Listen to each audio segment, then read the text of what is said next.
y'all probably wondering, what are you up to now? Well, I am making a hay preservative applicator to go on this baler. The other day we had so much trouble drying that hay out that I decided that one thing that can make it easier for us was a hay preservative. And I got to thinking, well, I don't really want to use it, but if I did need it, it'd be nice to have it. So what I started doing is I started looking into it more and trying to figure out if I could build one. Because as soon as I seen the prices on them, I got a sticker shock. And they ranged anywhere. If you just bought an applicator, if you could find one where it was just an applicator, which it was hard for me to even find anything, it was just an applicator. I think it's like $400 all the way up to $1,200 for a full system. That would be a moisture reader, an applicator, and it was automated. I think the the automated ones were $1,200 to $1,500, which I don't need that. I was also looking online for ideas to see if anybody else had tried this, and I found that PA Farms, y'all can look him up on YouTube. I hadn't talked to him yet, but he did this on his New Holland. So if you've got a New Holland, you might be interested in building your own to save you money. He actually built something sort of similar to what I'm doing. But he went ahead and got the moisture tester to go in the cab. I'm going to do that later. I'm not going to do it right now. Everything I've got here was basically stuff I had on the farm already. I spent very little on this. It's not even going to cost me hardly anything to do this.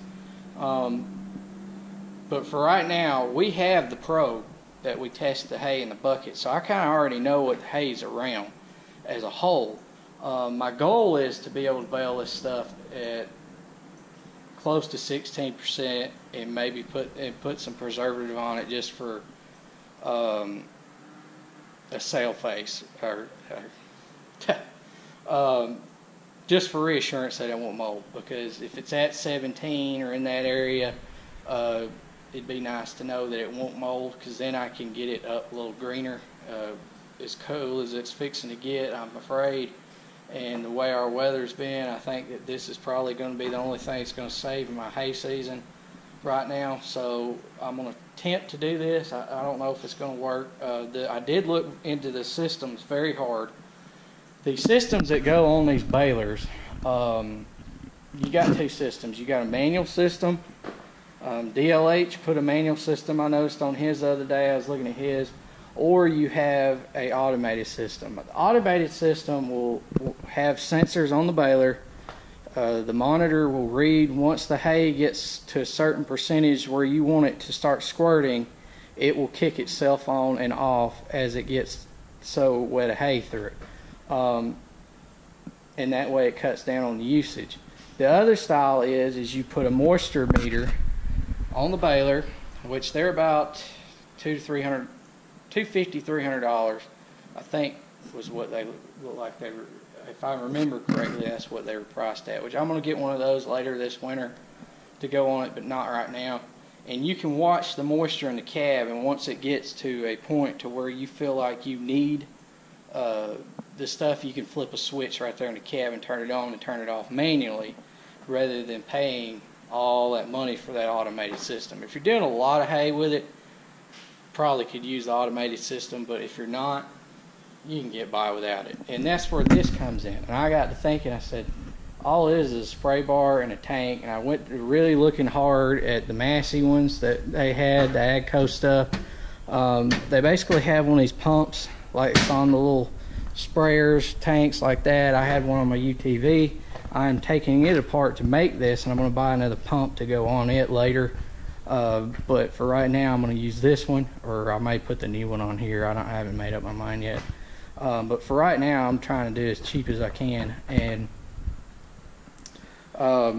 basically, everything I needed was just this motor. And I'm going to put all the other pieces together that come with it. And this motor had a filter on it. I did have to buy a regulator and a pressure gauge and more hookups. And then I made this spray bar, which I had all the pieces to make the spray bar, the steel and everything, and I fabricated all this out of extra steel I had. This is a frame that I built for the to mount the tank on top.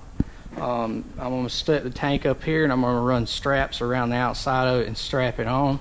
But the spray bar actually mounts right in here. This is where AGCO's kit that you can buy straight from them to go on these balers actually mounts right in here. There's already holes for it and everything. It sprays right down in there, just 2 nozzles right into the throat. And that's what I have here. It's going to fit in there, and I'll put bolts in it, and it'll just spray right down when I flip it on. Now the regulator is what you use just like a sprayer to adjust the amount of flow that you're getting down in there and how much you're putting down. That I've got to do some more research on exactly how to set it, and I need to talk to a few people that's got them. Most of these kits though are manual, and they're not the automated ones, and they work exactly the same way. They have a regulator or a switch one in the tractor, which I'm going to put the switch regulator in the tractor later. I have one on my sprayer. It's really easy to rig one up, so I'm going to put that on later, but not right now. Like I said, I'm trying to do this as cheap as I can for right now, and then later on I'll doll it up a little bit, and I'll make a little box inside to flip switches on and everything else. But for right now, I'm trying to do as cheap as I can.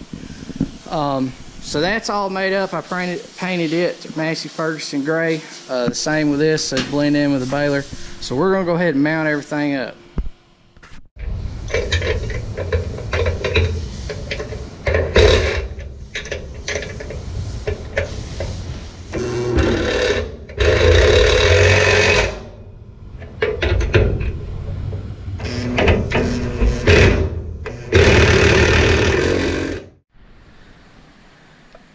While I was thinking about it, if you're wondering about the tank getting in the way of anything, I made it to where the door would still open. You can still access your chains, your gearbox.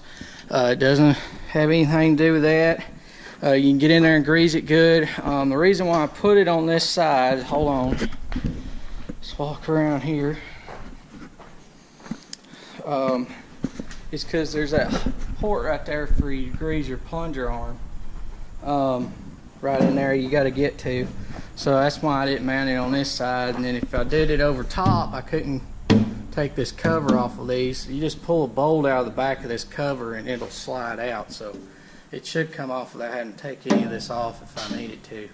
So it shouldn't affect me anything. If you do look at these, the AGCO ones, they actually mount here over the top.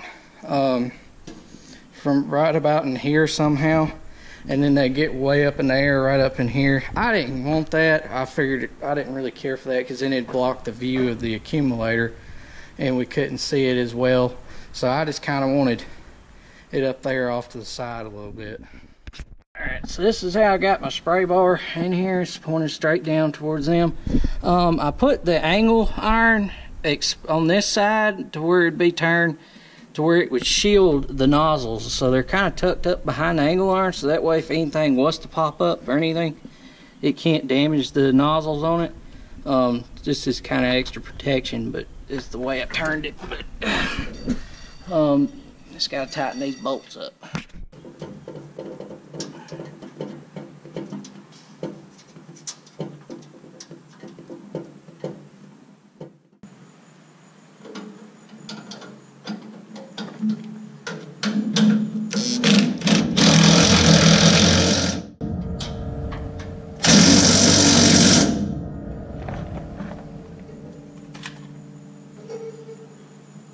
There we go.